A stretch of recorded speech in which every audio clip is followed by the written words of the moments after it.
Hello friends, my name is Raja and welcome to finance Jagat. दोस्तों, ये जो सिविल रिपोर्ट आप देख रहे हैं ये मेरे क्लाइंट की है और आप देख सकते हैं कि यहाँ पर एक लोन अकाउंट एक्टिव शो हो रहा है, जबकि मेरे क्लाइंट का ये कहना है कि उन्होंने तो इसकी पूरी पेमेंट कर दी है और ये जो लोन अकाउंट है ये तो क्लोज़ होना चाहिए था।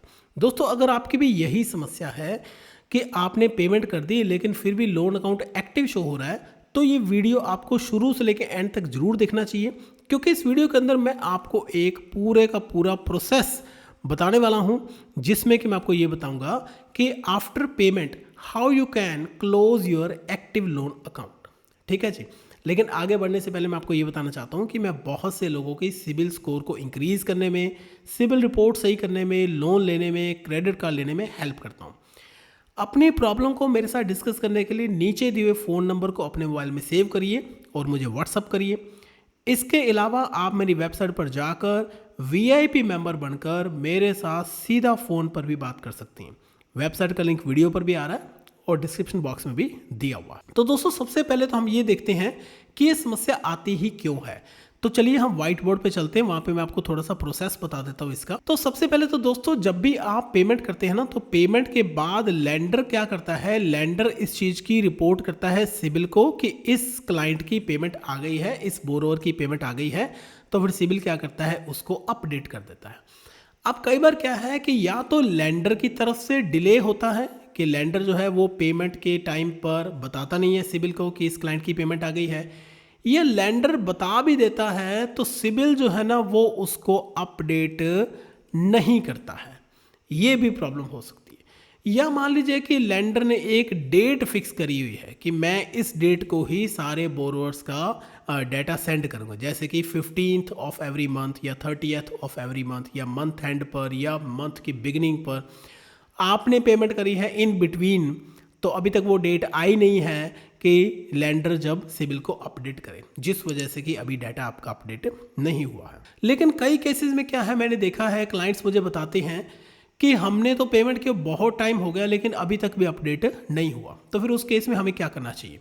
दोस्तों, ये जो प्रोसेस है ना, इस प्रोसेस के अंदर आपको क्या करना है, सबसे जो फर्स्ट स्टेप है, आपको क्या करना है कि आपने दो चीज़ें इमीडिएटली अपने लेंडर से ले लेनी है जैसे ही आपने लास्ट ईएमआई की पेमेंट करी। नंबर 1 तो है जी अकाउंट स्टेटमेंट। अब अगर तो आपने बैंक से लोन लिया है और बैंक को लास्ट पेमेंट करी है तो बैंक से अकाउंट स्टेटमेंट मांगिए। हो सकता है वो आपसे पैसे मांगे अकाउंट स्टेटमेंट के, कई बैंक्स या कई लेंडर्स चार्ज करते हैं। तो जनरली जो चार्ज का अमाउंट है वो इतना होता है 590 रुपये। अब 590 कैसे हुआ, 590 हुआ 500 रुपीज़ फीस है प्लस 18% जीएसटी है, तो 590 हो गया जी अकाउंट स्टेटमेंट का। या फिर कई बार क्या है कि आप ऑनलाइन भी उसको डाउनलोड कर सकते हैं। जैसे मान लो आपने किसी ऐप वगैरह से लिया था लोन, तो आप उसको ऑनलाइन भी डाउनलोड कर सकते हैं। दूसरी चीज़ जो आपने अपने लेंडर से लेनी है वो क्या है जी, आपकी एनओसी, या उसको बोलते हैं एनडीसी। एनओसी का मतलब है नो ऑब्जेक्शन सर्टिफिकेट, या एनडीसी का मतलब है नो ड्यू सर्टिफिकेट, कि इसके बाद हमने और कोई पैसा आपसे नहीं लेना है, अब कोई भी पैसा ड्यू नहीं है। तो दोस्तों, ये दो चीज़ें आपने ले ली तो आपका स्टेप नंबर 1 जो है वो कंप्लीट हो गया। अब हम देखते हैं कि स्टेप 2 क्या है।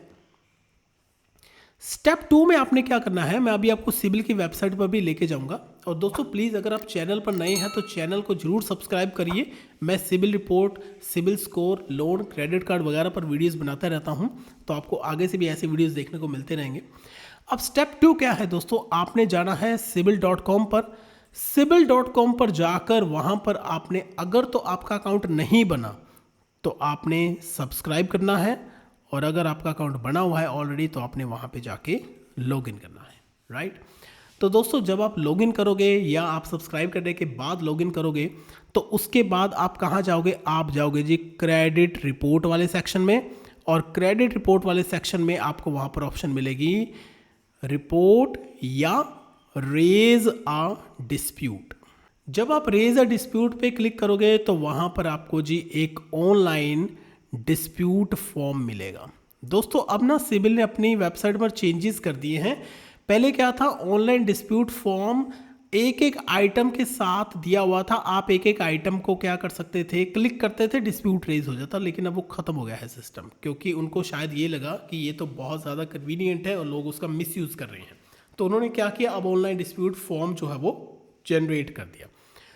आपने क्या करना है, ऑनलाइन डिस्प्यूट फॉर्म पे क्लिक करना है, एक फॉर्म खुल जाएगा। अब स्टेप 3 क्या है आपका? स्टेप 3 में अभी मैं आपको सिविल की साइट पर ले जाके दिखाऊंगा वहां पर भी कि कैसे होएगा। स्टेप 3 में दोस्तों जब आपका ऑनलाइन डिस्प्यूट फॉर्म खुलेगा तो डिस्प्यूट फॉर्म के अंदर कुछ एक चीज़ें वो आपसे पूछेंगे, जैसे कि आपके डिस्प्यूट की टाइप क्या है। तो टाइप में हम चूज़ कर सकते हैं कि हमारा जो लोन है वो एक्टिव शो हो रहा है, जबकि इसको तो क्लोज होना चाहिए था। साथ में वो आपसे पूछेंगे अदर डिटेल्स। अदर डिटेल्स के अंदर भी वही चीज़ें, जैसे कि आपके लेंडर का नेम क्या है और आपका अकाउंट नंबर क्या है और आपने लास्ट पेमेंट कब करी है, ये चीज़ें। इसके साथ ही वो आपसे मांगेंगे जी डॉक्यूमेंट्स। तो डॉक्यूमेंट्स तो ऑलरेडी आपके पास हैं ही। कौन से 2 डॉक्यूमेंट्स? एक तो आपकी अकाउंट स्टेटमेंट थी और दूसरा था जी आपका एनओसी। आप जब ये वाला सारा डिस्प्यूट फॉर्म फिल कर दोगे तो फिर उसके बाद क्या होता है, उसके बाद आएगा जी स्टेप 4, जिसमें कि जो सिबिल है वो आपकी सारी की सारी डिटेल जो आपने उनको बताई है उस डिटेल को लेंडर के पास भेजेगा। क्यों भेजेगा? कंफर्मेशन के लिए। क्योंकि दोस्तों जो CIC एक्ट है ना, उसके अकॉर्डिंगली सिबिल अपने आप कोई मॉडिफिकेशन नहीं कर सकता है। तो modification can be done only when the data is received from the lender. अब लेंडर जो है ना वो डाटा भेजेगा।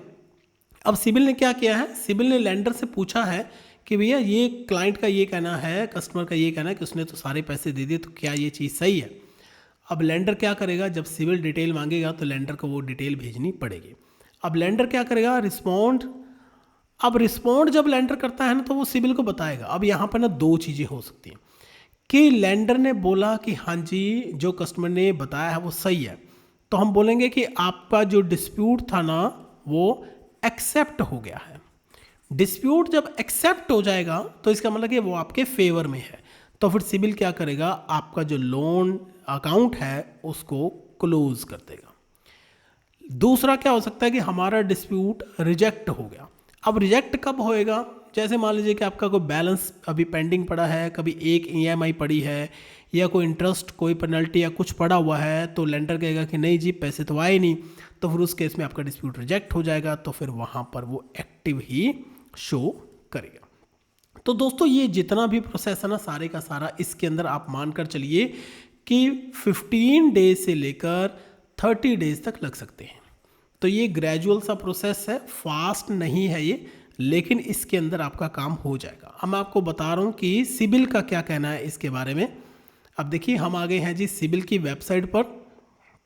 जब आप सिबिल की वेबसाइट पर आओगे तो उन्होंने बताया हुआ है यही सेम प्रोसेस, कि वो कह रहे हैं कि लो जी देखो, आपने अपने सिबिल में लॉगिन करना है, क्रेडिट रिपोर्ट सेक्शन में जाना है, उसके बाद रेज ए डिस्प्यूट पे जाकर complete online dispute form. Relevant section आपने चूज़ करना है कि आप डिस्प्यूट को रेज क्यों कर रहे हो। जब आप ये सारा काम कर दोगे तो फिर उस केस में क्या होगा कि सिबिल क्या करता है, सिबिल ये सारी की सारी इन्फॉर्मेशन को कंफर्म करता है। किससे कंफर्म करता है? वो कंफर्म करता है जी लेंडर से। और अगर आपका डिस्प्यूट एक्सेप्ट हो गया तो करेक्शंस आर मेड, इसका मतलब कि आपके सिबिल के अंदर करेक्शन हो जाती है। तो दोस्तों ये है जी प्रोसेस, अगर आप अपना डिस्प्यूट रेज करके अपने एक्टिव लोन अकाउंट को क्लोज करवाना चाहते हो तो। लेकिन ये क्लोज कब होएगा? जब आपने सारी पेमेंट कर दी होगी।